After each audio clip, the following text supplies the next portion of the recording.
Новий рік із новим обладнанням для Попівської амбулаторії, що на Конотопщині, придбали сучасний автоматизований біохімічний аналізатор крові. Цей пристрій значно полегшить роботу медиків, говорить голова громади. Це сучасні вже експрес-аналізи. Не треба там 3 дні чекати, поки візьмуть кров, поки з цієї крові зроблять аналізи всліпу, вручну, так можна сказати. Тут усе це робить комп'ютер за лічені хвилини, і людині видається бланк з результатами аналізів. Попівська амбулаторія обслуговує більше 3,5 тисяч мешканців. Більшість з них, говорить головна лікарка, це люди похилого віку, яким не завжди легко дістатися до медзакладу. Тож фахівці зможуть виїжджати додому до хворих та брати зразки для аналізу. Він дасть змогу робити біохімічні обстеження для людей, особливо диспансерної групи, для людей з захворюваннями серцево-судинної системи, онкологічними захворюваннями, захворюваннями шлунково-кишкового тракту. З держбюджету на сучасний аналізатор виділили 321 тисячу гривень. Придбати таке обладнання вдалося за сприяння нардепа від партії «Слуга народу» Максима Гузенка. Люди для нас однакові, і ті, які мешкають і в містах великих, і в селах. І саме сільська місцевість, вони, будемо так казати, вони обділені. Да? І для того, щоб аналіз крові той же зробити, їм потрібно десь виїжджати до міст і там проводити аналіз. На сьогоднішній день лікарі можуть достатися на автомобілі, достатися до хворого, взяти аналіз крові та зробити його на даному пристрої. А ось Дубов'язівська громада наприкінці року отримала новий трактор з навісним обладнанням. Вартість техніки – 1 мільйон гривень. Навісне обладнання додаткове тут є. Це і для пилу дерев, і вилочні пристрої, які є.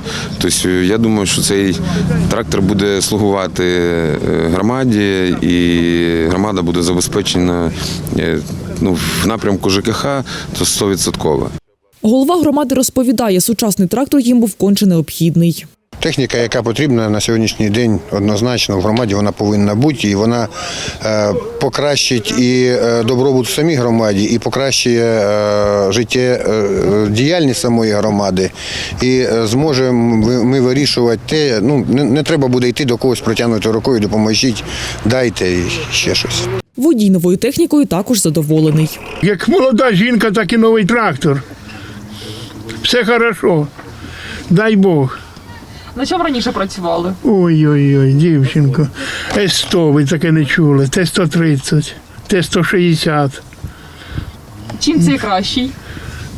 Те, що нове і маленьке, а те дуже здорове. Окрім трактора, цього року за кошти, які виділені з держбюджету на соцекономрозвиток, завдяки сприянню нардепа у громаді вдалося реалізувати ще низку проєктів.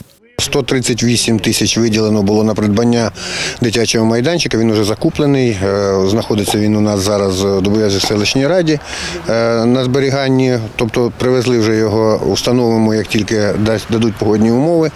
Теж соцеконом Максим Васильович Гузенко, 5 мільйонів виділили, у нас зараз будується багатофункціональний стадіон на 5 видів спорту. Сучасною технікою відтепер забезпечені і педагоги Липоводолинської школи, що на Роменщині. У рамках державної програми «Ноутбук кожному вчителю» заклад отримав 15 ноутбуків.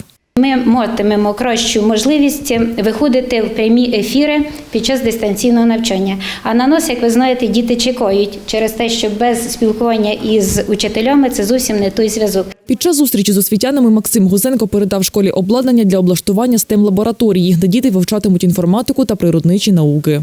Обладнання для STEM навчання учнів початкової школи, середньої і старших класів. Також отримали 3D-принтер і ноутбуки для дітей і вчителя, і також інтерактивну панель, що дасть можливість нашим дітям працювати із цим обладнанням і здобувати більш міцні ґрунтовні знання. Цього року для школи вдалося реалізувати низку проєктів із залученням коштів державного бюджету.